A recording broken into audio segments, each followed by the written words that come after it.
On va démontrer un certain nombre d'identités et je tiens vraiment à insister sur le fait que tout ce qu'on va démontrer là, ne dépend absolument pas du fait qu'on parle d'intégrale de fonctions continues par morceaux, je sais pas quoi. Ce qui compte, c'est qu'on est, en on dispose en fait d'un produit scalaire justement et donc ça va nous permettre de démontrer tout un tas de résultats et donc autrement dit vraiment ces résultats il serait valable à partir du moment où vous avez, l'objet qu'on a vu tout à l'heure, quelque chose qui est sesquilinéaire, hermitien, défini positif. En fait, on va voir qu'on démontre un certain nombre de choses sans le côté défini, et puis des fois on va en avoir besoin. Donc allons-y. La première proposition, le premier résultat, c'est qu'on a cette relation-là qui dit quoi? Qui dit que si vous voulez calculer la norme de f plus g, alors j'utilise le mot norme, encore une fois, c'est un peu inapproprié à ce stade parce que j'ai pas encore démontré que c'en a une, mais on y arrive. Norme de f plus g au carré, alors c'est avec des 2 ici, est égale à la norme de f au carré plus la norme de g au carré plus 2 réels de f scalaire g. Bon, ben alors montrons ce résultat-là. Il va y avoir trois résultats de cette forme, dans cette proposition. Preuve. Donc si je calcule f plus g au carré, par définition, c'est le produit scalaire de f plus g avec f plus g. Ok, donc on va avoir quatre termes quand on fait le développement de cette quantité-là. F scalaire f, plus f scalaire g, plus g scalaire f, ça c'est ce terme-là, et puis le terme g scalaire g. Alors on a vu que une fonction, le produit scalaire d'une fonction avec elle-même, ça donne la norme au carré. Donc celui-là, ça nous fait bien norme de f au carré. Là-bas, ça fait bien norme de g au carré. Et maintenant, il suffit de regarder ces deux termes-là et de constater que f scalaire g, j'y touche pas, et que g scalaire f, puisque l'application est hermitienne, ça s'écrit f scalaire g, le conjugué de f scalaire g. Donc, on arrive exactement à cette identité-là. Pourquoi? Parce que si vous avez un nombre complexe z et que vous lui ajoutez son conjugué, z plus z bar, ça fait 2 réels de z. C'est-à-dire exactement ça. Ok? Donc, deuxième identité. Si maintenant je veux calculer norme de f moins g au carré, eh bien j'ai norme de f au carré plus norme de g au carré et moins 2 partie réelle de f scalaire g. Faut pas que ça vous choque, hein. Ce f scalaire g c'est un nombre complexe, on en prend la partie réelle. Et donc je vais juste corriger les termes qui apparaissent ici. Donc si je fais f moins g au carré, j'ai f moins g scalaire f moins g. Et donc ici je vais avoir moins f scalaire g moins g scalaire f. Hein. J'utilise d'ailleurs le côté sesquilinéaire ici, hein, parce que quand je sors le moins 1 du produit scalaire, c'est ce que j'utilise. Plus g scalaire g. Hein. Ici je sors deux fois moins, j'ai moins 1 au carré, donc 1, plus g scalaire g. Et donc j'obtiens exactement moins. Et donc effectivement, vous avez moins z plus z bar, c'est-à-dire moins 2 parties réelles de z, ce truc-là.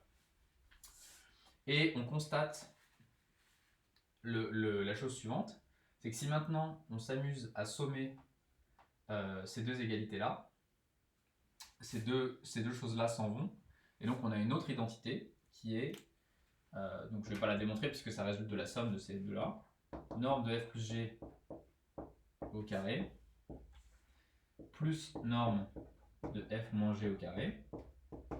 Donc si je somme ça avec ça, j'obtiens deux normes de f au carré,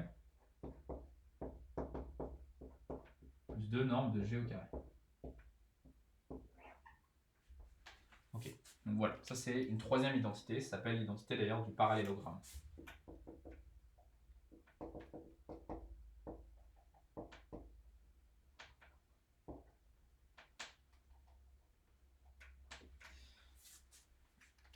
Je vous fais remarquer aussi qu'on vient de démontrer, simplement avec les hypothèses qu'on a une forme qui est sesquilinéaire et hermitienne, on vient de démontrer le théorème de Pythagore. Pourquoi? Parce que si f et g sont orthogonales, pensez à ça comme... On voit vraiment, ici il faut vraiment voir f et g comme des vecteurs. On verra par la suite ce que ça apporte de dire, ah mais non, en fait, f c'était des fonctions dans L2CN. Tout est-il que si f et g sont orthogonales, leur produit scalaire vaut 0, vous voyez que la norme de f plus g au carré, c'est la norme de f au carré plus la norme de g au carré. Ok? Donc la remarque, c'est que si f scalaire g est égal à 0, il suffit que la partie réelle soit nulle. Norme de f au carré plus norme de f plus g au carré c'est norme de f au carré plus norme de g au carré, c'est-à-dire rien d'autre que notre bien-aimé théorème de Pythagore. Ok, maintenant on en vient à une autre identité absolument fondamentale qui est valable dans les espaces de ce type, c'est-à-dire les espaces dits pré-hilbertiens.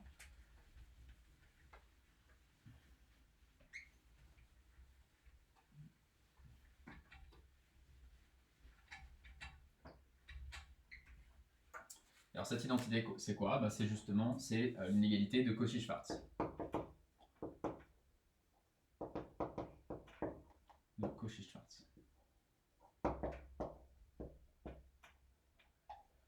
Alors que dit cette inégalité? Elle dit que pour tout f g dans L2CM, cette inégalité vous la connaissez, elle vous dit que la valeur absolue ici ça va être un module de x scalaire y, ici f scalaire g c'est plus petit que la norme de f pour la norme de g. Voilà l'énoncé, c'est exactement ça. F scalaire g est inférieur ou égal à norme de f de norme de g2. Et de plus, il y a la question de quand est-ce qu'il y a égalité dans cette inégalité, et la réponse est donnée par ce résultat que vous connaissez aussi sans doute. Il y a égalité si et seulement si f et g sont collinéaires ou liés, la famille fg est liée. Et ça, je rappelle ce que ça veut dire, c'est-à-dire quoi? Il existe alpha appartenant à C, tel que f égale alpha g, ou g égale alpha f. Donc une fonction, un vecteur ici, je vais parfois parler de vecteur, parce que c'est important de le voir comme ça. On voit les fonctions ici comme des vecteurs. F, c'est un certain objet d'un espace. Et à ce stade, peu importe que ce soit une fonction de t qui est de pi périodique. Je répète vraiment ça. Donc ici, voilà, les vecteurs f et g sont collinaires. Ça, c'est l'inégalité de Cauchy-Schwarz. Ok, je vais en faire la preuve.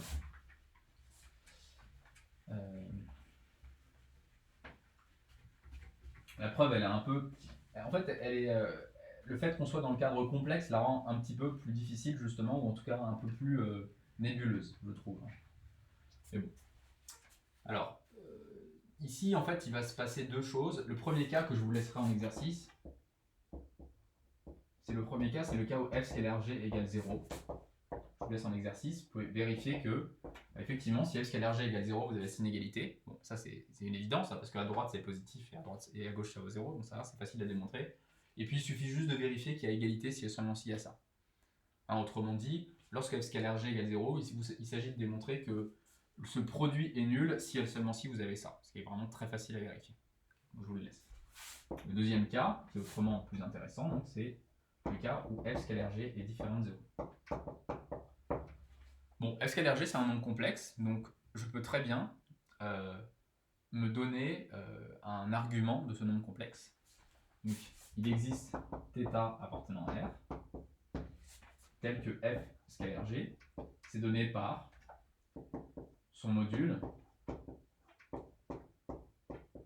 fois exponentielle iθ. Je suis vraiment en train d'écrire z égale z bar fois exponentielle iθ.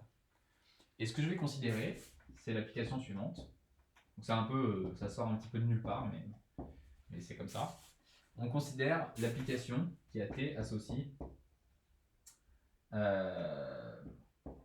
eh bien f plus p exponentielle iθ g au carré.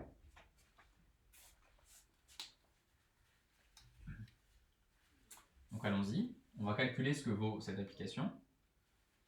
Je vais appeler ça peut-être P. Donc l'application qui a été associe cette norme au carré. Alors excusez-moi, il manque quelque chose là. C'est le cas d'égalité, très important. Hein. Il faut faire une hypothèse supplémentaire, il faut supposer que f et g sont des fonctions continues. Hein. Si f et g de plus, je suppose de plus qu'elles sont continues, il y a égalité, si et seulement si f et g est lié. Très important. C'est absolument crucial.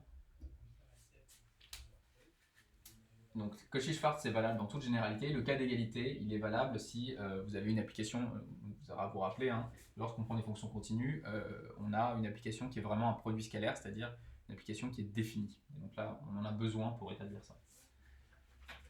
Ok, donc on continue la preuve.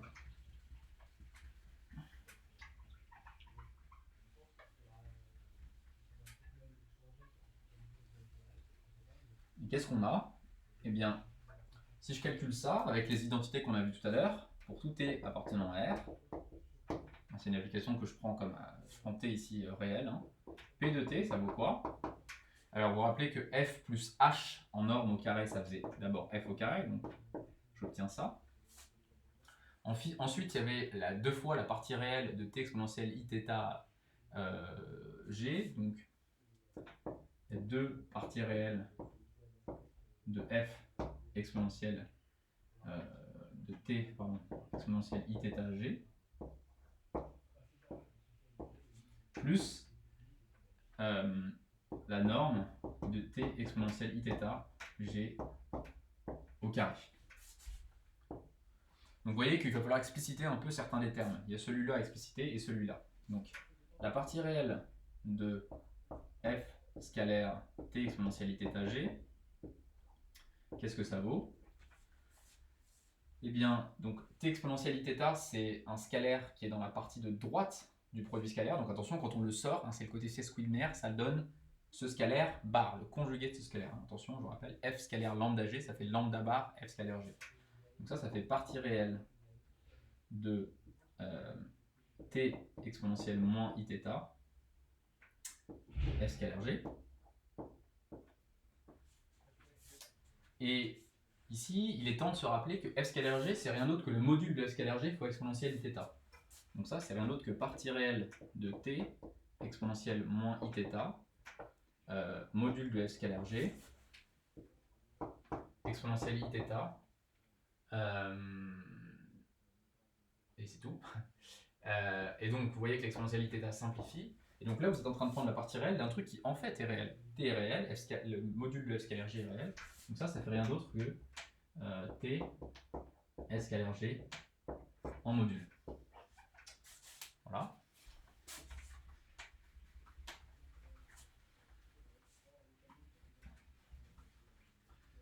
Bon, et donc, on arrive au bout de nos peines pour calculer P de t, à savoir que P de t, maintenant, si je regarde cet objet-là, quand je calcule la norme de, si j'ai un nombre complexe, je calcule la norme d'un nombre complexe fois une fonction g, fois un vecteur g, qu'est-ce qu'on obtient?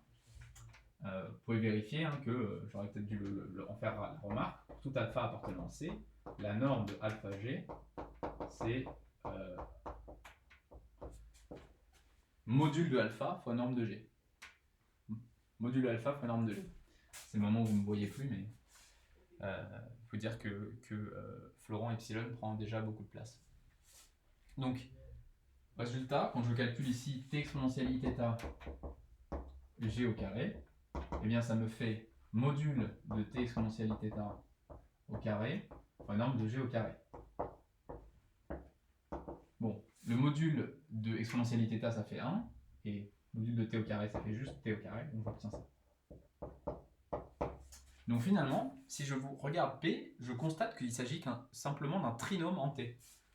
Pourquoi? Parce que pour tout T appartenant à R, P de T, ce n'est rien d'autre que... Alors je vais commencer par le terme en T carré, le terme en T carré il est là, donc je l'écris comme A T carré. Donc le A, ça fait un peu peur ça, mais c'est un brave scalaire, positif en l'occurrence, fois T au carré, plus quel est le terme en T? J'avais ça, donc j'ai plus 2 F scalaire G T plus norme de F au carré. Ok, très bien. Donc on voit toujours pas trop le lien avec Cauchy-Schwarz, mais ça arrive. Parce que c'est vraiment l'idée d'avoir constaté que cet objet-là est un trinôme. Et comme je vous rappelle que P de t, par ailleurs, hein, ça vaut aussi, par définition, hein, c'est norme de t de f plus t exponentielle iθ g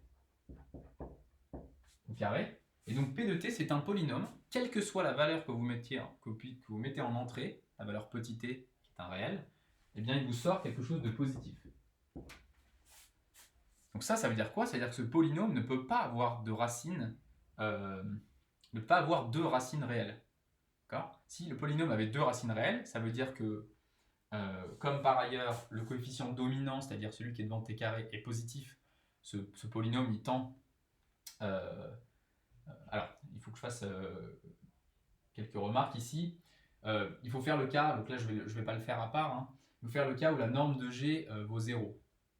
Hein, auquel cas c'est pas un vrai trinôme en fait. Là le a t carré plus bt plus c, en fait le a vaut 0, donc en fait c'est pas un vrai trinôme. Bon, en fait je peux peut-être l'exclure, je vais le faire. Si norme de g au carré est égale à 0, en fait vous avez une application qui est linéaire, d'accord. Vous avez un truc de la forme bt plus c, ça c'est b, ça c'est c, mais ce truc là, donc une application linéaire, elle n'a pas trop d'autre choix que de prendre des valeurs négatives, sauf si ça c'est nul, et ça on l'a exclu, je vous rappelle c'était le premier cas. Donc comme f scalaire g est non nul, si jamais cet objet là était nul, eh bien vous auriez le fait que ce polynôme, qui est en fait donc une application linéaire, une application affine, prend des valeurs négatives, mais ça contredit le fait que p de t est censé être positif. On a donc si ça, on arrive à une absurdité. Absurde. Donc ça implique que P c'est un vrai trinôme, nécessairement. Mais réutilisons cette idée que c'est un trinôme qui est toujours à valeur positive, il ne peut pas avoir deux racines réelles distinctes, parce que sinon le polynôme va être négatif entre ces deux racines réelles. Ce polynôme, par ailleurs, il est, comme son coefficient dominant est positif, il est positif à gauche et à droite des racines réelles. Donc nécessairement, comme P de t est positif pour tout t appartenant à R, son discriminant doit être négatif. Si le discriminant était strictement positif, on aurait deux racines réelles. Entre ces racines, le polynôme prendra des valeurs négatives, c'est une absurdité. Et c'est là que c'est absolument magique, c'est que si delta est négatif, qu'est-ce que ça veut dire du point de vue des coefficients? Calculons le fameux b carré moins 4ac. Eh bien b carré c'est ça au carré, donc delta c'est 4 f scalaire g au carré, moins 4ac, donc 4 a fois c, donc norme de g ici, fois norme de f au carré. Donc là, la magie opère. Vous voyez que dire que delta est négatif, ce n'est rien d'autre que de dire que ce truc-là, il y a le même scalaire ici, 4, ce truc-là est plus petit que ce truc-là. Et puis si j'enlève les carrés, puisque tout est positif, bah, j'obtiens exactement l'inégalité de Cauchy-Schwarz.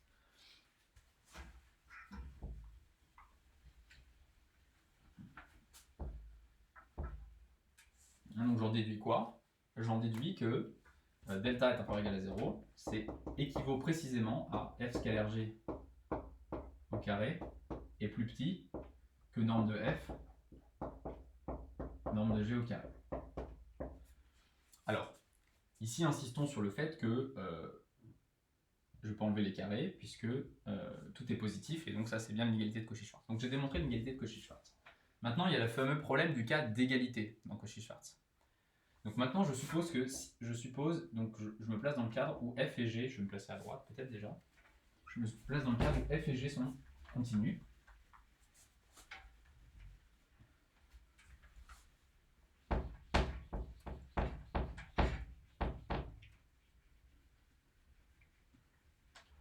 Donc je me place dans le cadre où f et g sont des fonctions continues. Très important. Ok, alors, je veux montrer un si et seulement si. Donc je veux démontrer qu'il y a égalité ici, si et seulement si f et g sont collinaires. Donc ce qui est facile, c'est si f, g est lié, c'est facile de voir qu'il y a égalité. Vraiment très facile. Je vous laisse vérifier. Parce que vous devez calculer à gauche f scalaire g et à droite le produit des normes. Et vous allez voir que si vous êtes capable d'écrire g égale alpha f ou f égale alpha g, vous allez voir que vous obtenez la même chose. Faites-le, c'est un bon exercice. Ce qui est plus dur, c'est de dire s'il y a égalité, alors fg est lié. Donc c'est ça que je vais faire avec plus de détails. S'il y a égalité, dans cette inégalité-là, eh bien ça veut dire quoi? Ça veut dire que le discriminant ici est nul. Delta est égal à 0. Mais maintenant, si delta est égal à 0, ça veut dire que le polynôme p de t admet une racine. Elle est même double, mais peu importe. Ce qui compte, c'est qu'il existait appartenant à R, tel que p de t est égal à 0. Ok, mais rappelons-nous ce que vaut P de t. P de t, ça vaut aussi, par définition, f plus t exponentielle i θ g au carré. Ah, mais on avait vu auparavant que une propriété très agréable de cette application-là, c'est que lorsque la norme d'une application continue vaut 0, c'est que c'est l'application nulle. Ça implique nécessairement, j'ai norme de quelque chose égale 0 et le truc à l'intérieur est continu, ça implique que f plus t exponentielle i θ g, je devrais l'appeler t0, il existe un certain t0 appartenant à R. Donc, pour ce t0, j'en déduis que f plus t0 exponentielle i θ g est égal à 0, car f plus t0 exponentielle i θ g, c'est une fonction continue. Là, j'utilise encore une fois, je le répète, le caractère défini d'application sur les fonctions continues. Et ça, vous voyez que c'est fini, hein, j'ai bien démontré qu'elles sont liées, ces applications. J'ai bien écrit f égale alpha g, où alpha c'est moins t0 exponentielle i θ. Donc f égale, peut-être je peux l'écrire, alpha g avec alpha égale moins t0 exponentielle i θ. C'est-à-dire qu'elles sont bien liées. Voilà, donc ça clôt la preuve du théorème de l'inégalité de Cauchy-Schwarz, que vous voyez qui n'est pas évidente. Mais il y a quand même cette idée jolie du trinôme. Il existe d'autres preuves qui ne passent pas par le trinôme. Ok, alors je vais juste finir sur les propriétés de cet espace en justifiant que on a bien raison d'appeler cet objet-là, la double barre de f, on a bien raison d'appeler ça une norme. Alors pour ce faire, je vais juste vous faire la remarque suivante, c'est que on a un théorème qui va résulter directement des inégalités précédentes, théorème. Donc je me donne f et g appartenant à L de Cm. Et j'ai quoi? C'est l'inégalité de Minkowski. Et bien j'ai la norme de f plus g qui est plus petite que la norme de f plus la norme de g. C'est une inégalité qu'on avait envie d'énoncer depuis le début mais qui n'était pas évidente. Et bien voilà, on y arrive. Et la preuve elle se fait en deux lignes. Alors, il y a aussi un cas d'égalité. Si f, g est lié, je vous le laisserai en exercice, ce cas d'égalité, il est facile. Il y a égalité dans l'inégalité de Minkowski. Pardon, est positivement lié. Si fg est positivement lié, donc là c'est pas un si et seulement si. Hein. Si fg est positivement lié, ça veut dire quoi? Je donne la définition ici. Il existe alpha appartenant à R+, et non pas appartenant à C, tel que f est égal à alpha g, ou g est égal à alpha f. Donc c'est ça la définition d'être positivement lié. Donc si fg est positivement lié, il y a égalité dans l'inégalité de Minkowski. Très bien. J'en fais la preuve, c'est très rapide.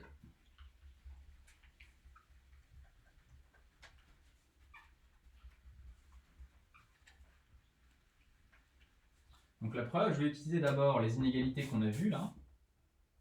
Enfin plutôt les égalités qu'on a vues. On a vu que f plus g au carré, c'est égal à f plus au carré, plus norme de f au carré, plus norme de g au carré, plus 2 partie réelle de f scalaire g. Ça, c'est une égalité. Mais maintenant, je vous rappelle que par l'inégalité de Cauchy-Schwarz, le module de f scalaire g est un nombre complexe, son module est plus petit que norme de f fois norme de g. Mais pour tout nombre complexe, la partie imaginaire et la partie réelle sont plus petites que son module. Donc ce que je vais commencer par écrire, c'est que ça, c'est plus petit que norme de f2 plus norme de g2 plus 2 module de f scalaire g. Je suis juste en train de dire que réel de z est plus petit que module de z. Et maintenant, j'utilise l'inégalité de Cauchy-Schwarz.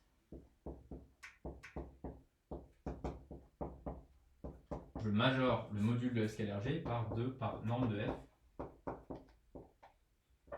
fois norme de g. Voilà, nous voilà arrivés au bout de nos peines. Pourquoi? Parce que maintenant, si on regarde dans le blanc des yeux,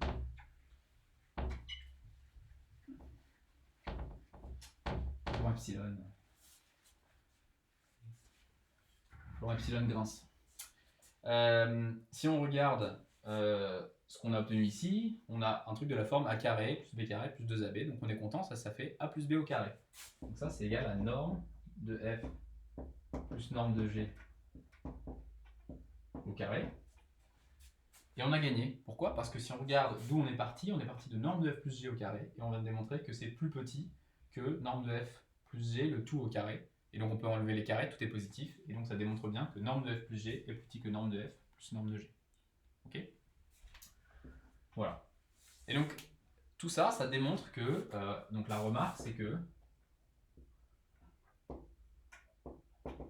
je vais peut-être, l'application norme, ce qu'on a appelé une norme, c'est bien une norme en fait. Alors pour peu qu'on se place sur les fonctions continues, est une norme.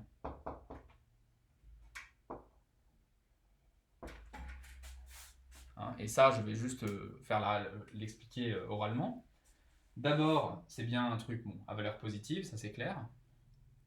On a déjà vu que pour une fonction continue, la norme de la fonction est nulle si et seulement si la fonction est nulle. On a vu la propriété d'homogénéité, c'est-à-dire que norme de alpha f, c'est module de alpha fois norme de f. Attention au module, parce qu'on a des nombres complexes. Ici, on est sur un C espace vectoriel. Et puis enfin, on a l'inégalité triangulaire, qu'on appelle ici l'inégalité de Minkowski, c'est-à-dire ceci. Okay, donc on a toutes les trois propriétés d'une norme. On a homogénéité, inégalité triangulaire et le caractère défini de la norme. Okay, donc ça c'est intéressant de savoir qu'on a bien construit une norme sur l'espace, en l'occurrence ici des fonctions continues de pi périodiques. Voilà, donc ça clôt la première partie de ce chapitre, qui est en fait qui paraît un petit peu déconnecté de ces histoires de cosinus et sinus, mais ça c'est pour la deuxième partie qui va commencer ensuite, à savoir qu'on va définir ce que c'est que la série de Fourier d'une fonction de l'espace L2CM.